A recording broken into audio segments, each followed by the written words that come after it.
السلام علیکم۔ ہمارا بڑا موضوع قرآن ہدایت ہے۔ پچھلی دفعہ ہم نے تدوین قرآن کے بارے میں بات کی تھی۔ آج ہم تدوین قرآن کی زبان میں بیان کریں گے۔ الہامی کتابوں پر ایمان۔ ہم تمام مسلمانوں کا ایمان ہے کہ توریت، زبور، انجیل اور قرآن الہامی کتابیں ہیں۔ کتاب کا مطلب ایک ترتیب سے لکھا ہوا بامعنی مواد ہوتا ہے۔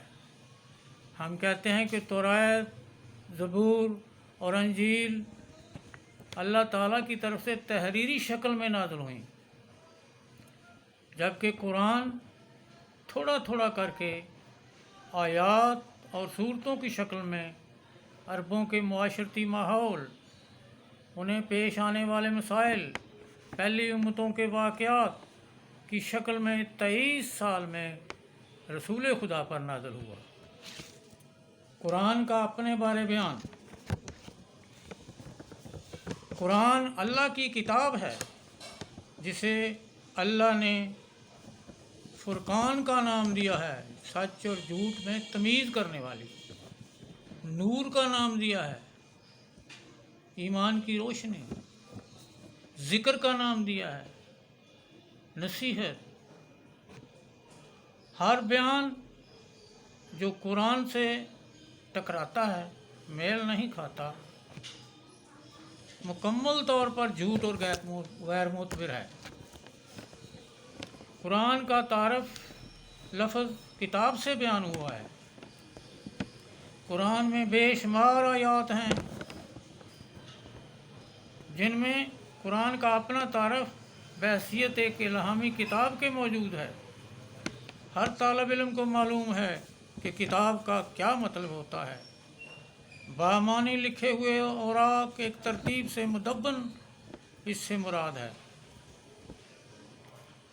چند آیات قرآنی کا اردو ترجمہ درج ذیل ہے۔ سورہ بقرہ آیت 2۔ قرآن کے آغاز میں اللہ نے فرمایا، اس کتاب میں کوئی شک نہیں۔ سورہ اعراف آیت 2۔ کتاب جو آپ کی طرف نازل کی گئی ہے۔ سورہ زمر آیت نمبر 41۔ ہم نے تمہاری طرف کتاب حق کے ساتھ نازل کی ہے۔ قرآن کے نزول کا ذکر لفظ کتاب سے آیا ہے۔ سورہ مومن آیت 2۔ کتاب کا نازل کرنا اللہ ہی کی طرف سے ہے۔ سورہ زخرف آیت 4۔ قرآن ام الکتاب ہے۔ سورہ حجر آیت 1۔ قرآن کتاب حکیم ہے۔ سورہ واقعہ آیت 77 میں اللہ نے قرآن کو کتاب کریم کہا ہے۔ سورہ بروج آیت 21۔ قرآن کو کتاب مجید کہا گیا ہے جو لوح محفوظ میں لکھا ہوا ہے۔ سورہ حامیم آیت 41۔ کتاب عزیز کہا گیا ہے قرآن کو۔ سورہ یاسین آیت 49۔ کتاب مبین کہا گیا ہے قرآن کو۔ قرآن کی عظمت کا ذکر لفظ کتاب سے ہے۔ سورہ حامیم آیت 41۔ قرآن ایک عالی مرتبہ کتاب ہے۔ قرآن کا ذکر بطور نصیحت لفظ کتاب سے آیا ہے۔ سورہ انبیاء آیت 10۔ ہم نے تم پر ایسی کتاب نازل کی جو آپ کے لیے نصیحت کا وسیلہ ہے۔ قرآن کی حفاظت کا ذکر سورہ اعلیٰ آیت 6۔ آپ صلی اللہ علیہ وآلہ وسلم صرف سنیں، ہم آپ کو ایسا پڑھا دیں گے کہ آپ کبھی نہ بھولیں گے۔ سورہ قیامت آیت 18۔ جب ہم قرآن جبرائیل کی زبان سے پڑھا دیں تو تم بھی اسی طرح پڑھا کرو۔ سورہ حجر آیت نمبر 9، بے شک قرآن ہم نے نازل کیا ہے اور ہم ہی اس کی حفاظت کرنے والے ہیں۔ سورہ انعام 115، تمہارے رب کا کلام صدق و عدل سے پہنچا، کوئی شخص اس کے کلمات کو بدلنے والا نہیں۔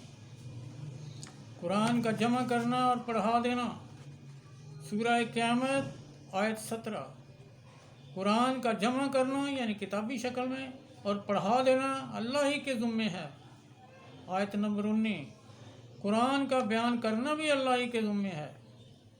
سورہ کہف آیت 27، قرآن پڑھا کرو، اس کی باتوں کو کوئی نہیں بدل سکتا۔ تحریف قرآن، شیعہ سنی دونوں ریکارڈ میں ایسی روایات ہیں جن میں لکھا ہے کہ قرآن میں کمی یا بیشی کی گئی ہے۔ اگر امت مسلمہ آج بھی ان ضعیف روایات کو سنبھال کر رکھنے کی بجائے متفقہ طور سے اپنے ریکارڈ سے نکال باہر کرے اور اسے اپنانے سے انکار کر دے تو ملعون رشدی جیسے گستاخوں کے لیے ہمارا ریکارڈ بطور ثبوت نہیں ملے گا، اور وہ کیسے ایسی بری حرکت کر پائیں گے۔ شیعہ ریکارڈ میں کمی بیشی کے علاوہ حضرت علی کے شان نزول پر جمع کردہ قرآن کا ذکر ملتا ہے، اور وہ آج بھی موجودہ قرآن کی بجائے اس کی خواہش کی جاتی ہے۔